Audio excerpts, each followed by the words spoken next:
Cooey! I call it a beauty! Welcome to Fishing with Steve D, and today we're going to talk about the best 5 baits to use for redclaw fishing, and we're starting right now. Well, today we're talking about the best 5 baits for redclaw fishing, freshwater crayfish fishing, and number 5 is watermelon skins. Now, people say that the redclaw are vegetarians, but I can tell you they are scavengers. I've seen them devour catfish totally down to the skeleton. So I do tell you from experience, they like eating meat as well, and they are scavengers. But watermelon skins, try that. Cut it up, put it in your bait containers, and happy days. Number 4 is cat food. Cat food, now I can tell you, I've heard a lot of people talking about cat food really catches the bigger redclaw, especially when it's amongst the sticks and timber. Up at Somerset Dam, I've heard of a lot of locals getting that bigger redclaw using catfish, using cat food. But be careful of turtles. If it's in the rivers, be careful of catfish, of turtles, sorry. And but in the dams are okay. Okay, number 3 is rockmelon. Rockmelon is very, very popular with a lot of anglers, and it works really, really, really well. So that's number 3 best baits for redclaw freshwater crayfish. Okay, number 2 is par-cooked sweet potato, or half-cooked sweet potato. And that leaves us down to number 1 best bait for redclaw freshwater crayfish fishing, and it is the good old dog biscuits. Now, the good old dog biscuits, you can buy them, they're pretty cheap, about $5 or $6 in the shop. But the beauty about dog biscuits, it lasts 3 to 5 days, so you can leave your pots in longer. Whereas if you're using vegetables, you have to do it like the same day or the same weekend. So there you go, guys, the best redclaw freshwater crayfish baits. Number 5, watermelon skins. Number 4, cat food. Number 3, rockmelon. Number 2, sweet potatoes, par-cooked, half-cooked. And number 1 is the good old dog biscuits. So I hope you like this video, guys. Just check out our new pots at the back there, 60 centimeter 3 entrance pots, collapsible. We've got a special, they're $59 or 4 for $220. So if you want any of these pots, please send me an email at fishingwithsteved@gmail.com, and I'll be able to help you out. Okay, so that's ready to rock and roll. Grab my float, and away we go. Simple as that. Welcome to Fishing with Steve D, and in today's video we're going to teach you how to best set your redclaw crayfish pots, and we're starting right now. Okay, guys, well, if you're fishing in freshwater dams and lakes for redclaw crayfish, the best, how do you know how much rope to put on your redclaw crayfish pots? Well, the answer is I like to have about 28 feet or 30 feet, or if you're in meters, about 10 meters of rope. So here I have a mushroom float. It's a little bit different, this float, but allows you to put the rope around the center of the float. But you need to have about 28 to 30 foot of rope when you tie it to your redclaw crayfish pots. Now, here are our new redclaw crayfish pots, and they are pretty much like a small little crab net or crab pot, and they're specially designed. I've taken quite a while to make sure that we have the heavy duty mesh on these.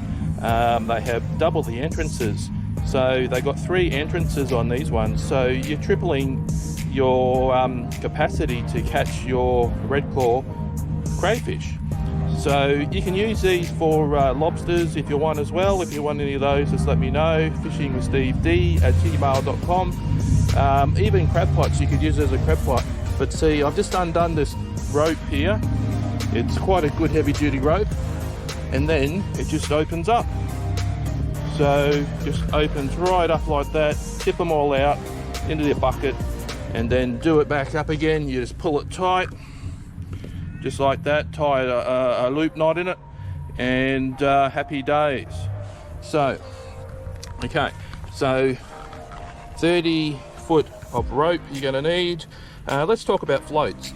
So now you can get the white floats, which are very similar to these ones.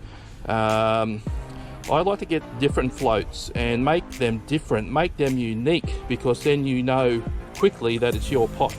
So even if you get the white floats of these and you put a spray, a pink, or spray a purple, or something distinctive that will tell you that it's your pot quickly, and you're not checking the name and taking a lot longer time to tell if it's your pot.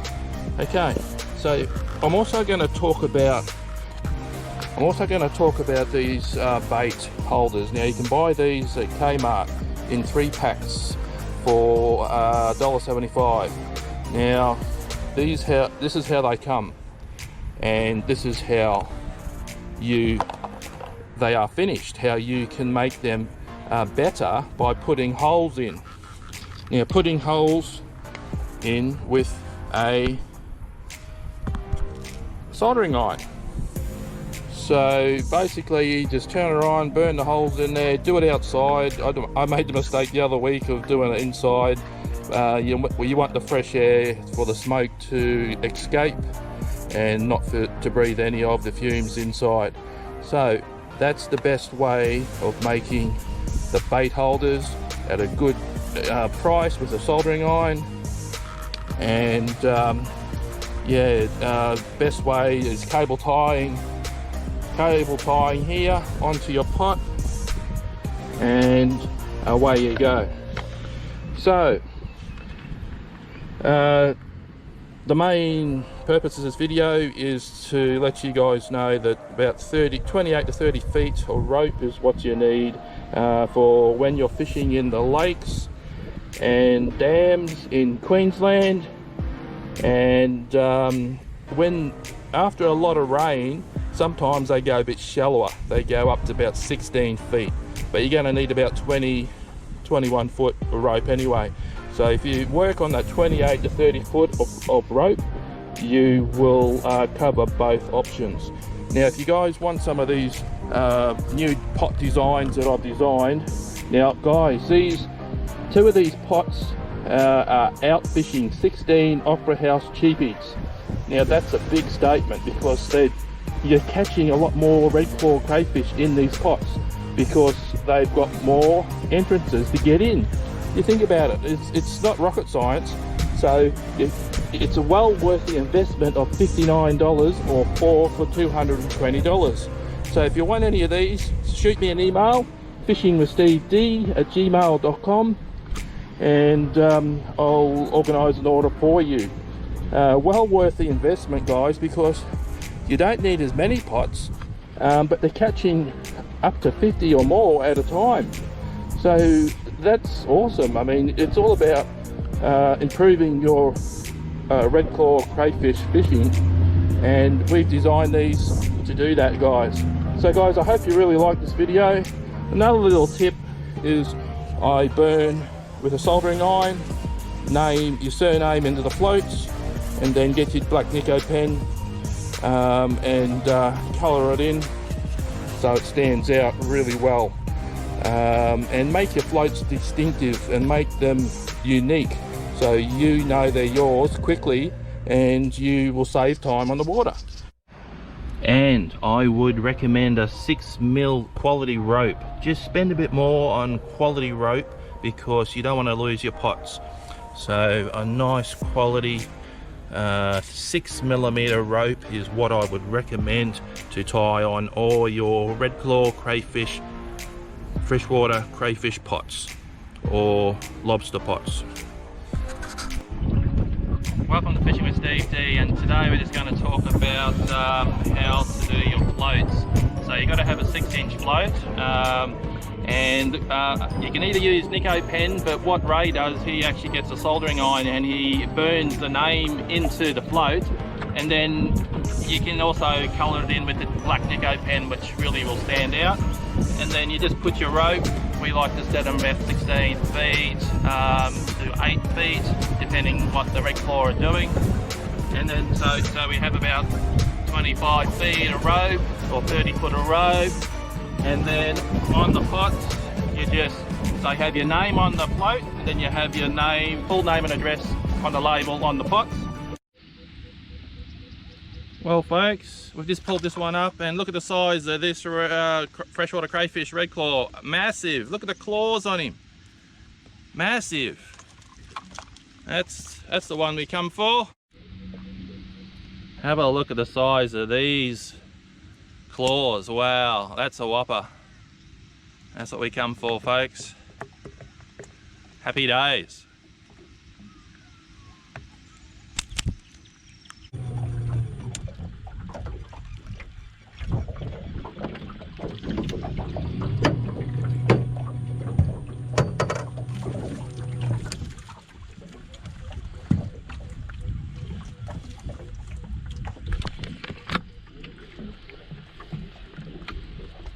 This is great exercise, guys.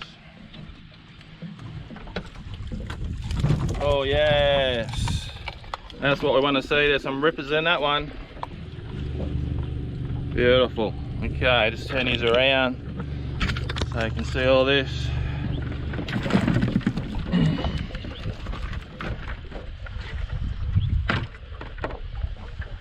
That's a whopper, that one there. That's a real big one.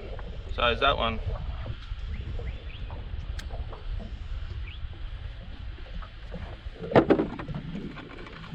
Right, open that up.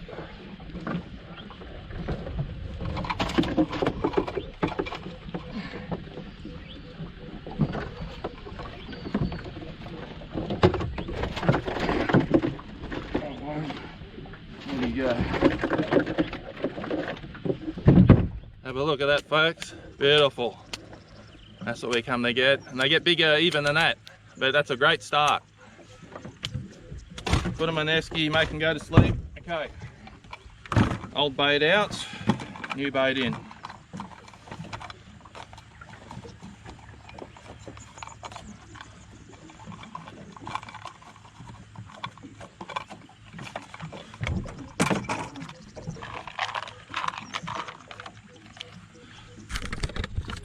New bait in, undo the clip, clip it on the cable tie.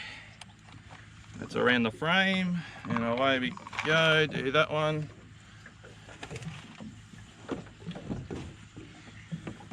I reckon if you do one cable tie right there, that'll be sweet.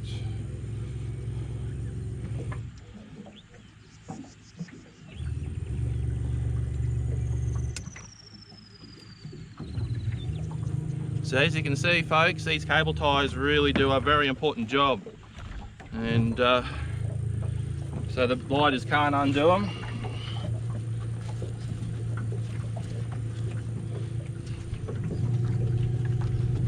Alright, let's turn these up, turn these around.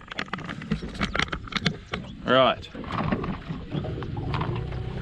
and away we go.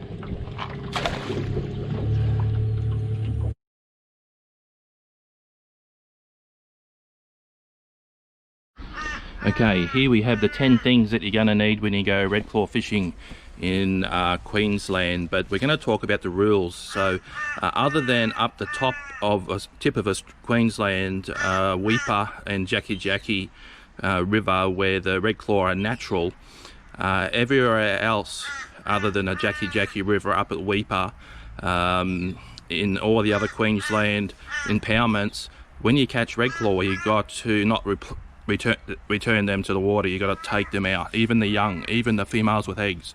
So here you can see some of the things you're going to need when you go Redclaw fishing. So we buy the bait containers, put the holes in with the soldering iron. Okay, so yeah, so very, very important that you don't return or be caught returning Redclaw to the water in areas that are unnatural or non-indigenous to their local habitat. So very, very important, guys, that you don't return any to the water other than the Jackie River up the tip of Weeper in Queensland. So something else you're going to need for when you go redclaw fishing is a good old towel so you can wipe the mud off, because it is a very muddy job, but it's good exercise for you. And I don't know about you guys, but I truly need the exercise around my 30 pack, trying to make my 30 pack a 6-pack. Yeah, so very important that you label your pots with on your label you put your full name and address, and then you just put a cable tie that onto the pot down the bottom there. Very important, because if fisheries come along and see that your pot hasn't got a label with your name and address on it, they'll confiscate your pot. Yeah, so we use dog biscuits. Dog biscuits seem to be a better option because it's easy. You can leave it up to 3 to 5 days, and yeah, that is really, really important. You must have that on there. So yeah, so what other rules can I tell you about? Yeah, so if you're on the bank, you need to have your rope tied to a stationary object. Like if there's a boat that's moored up overnight, you can tie it to that, or stick, or a tree, if you're in the river. Now, just keep in mind that the entrances are different sizes, because if you're, especially in platypus country, you need to have the smaller entrances in the rivers, but in the dams you just need to have up to 10 centimeter ring, and not any bigger than that. Now guys, these would be excellent. These new pots I've designed would be excellent crab pots as well. I think I'm going to develop the entrances for crabs as well. So if you want crab pots that are compact and small, and I'll catch a stack of crabs as well, send me an email at fishingwithdD@gmail.com and just ask about that. That'd be really awesome. Okay, so the other requirement you're going to need in Queensland when you go redclaw fishing in the impoundments is a 6-inch float. Now this is a bigger float. This is a mushroom float, but I've showed you that one because you can put the rope in the center. How cool is that? That makes it a lot neater, and that's why I thought I'd show you that. It's a bit different.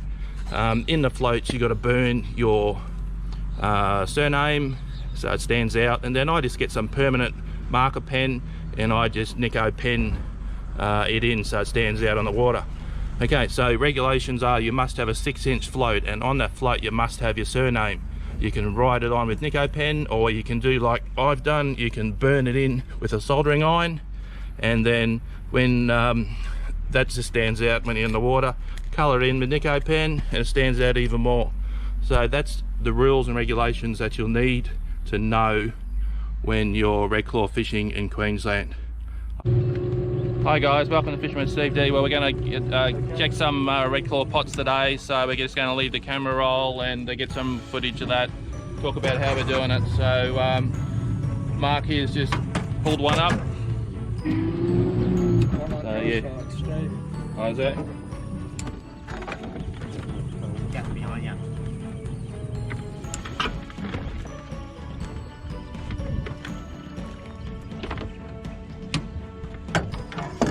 This be the money pot. Hopefully this will be money honey. The one. This one straight in here, right?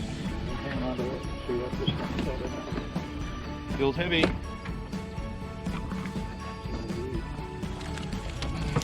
Oh yes.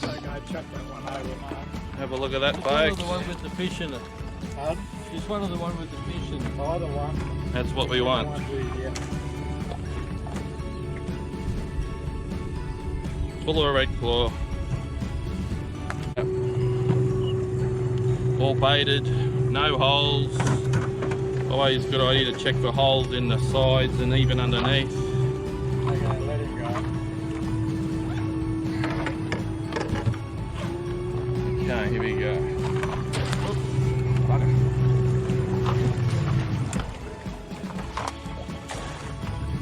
It's better.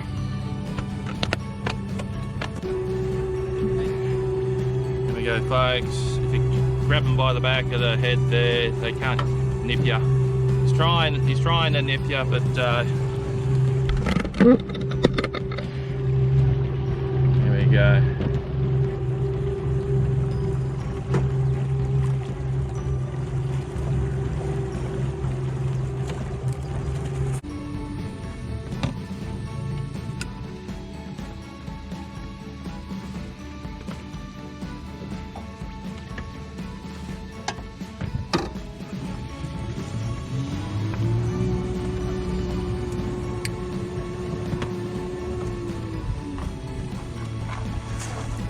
Come on.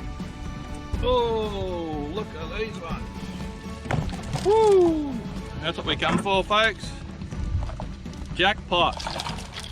Look at the size of some of them. Wow. That's Redclaw pot. Awesome.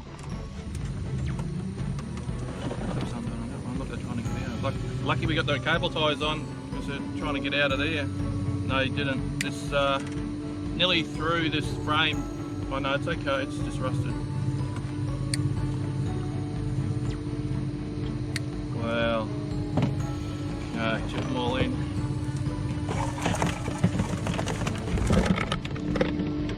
Wow, that's a jackpot.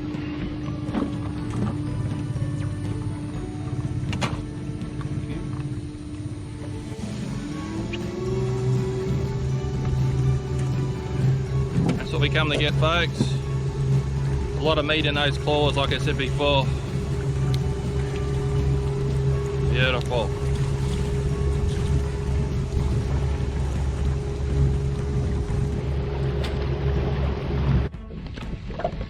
So there we have it, our morning's effort of Redclaw. How many do you reckon we got there, Mark? 30, 20? Oh, more than that, 40, 50. 40, 50. So there you go, guys. Gonna be yummy tonight. Beautiful. Decent one. That's a whopper, and look at the claws, there'll be so much meat in that. What is he? 25, 26. Yeah, that's a beauty, isn't it? Yeah. There's a few of them like that in there.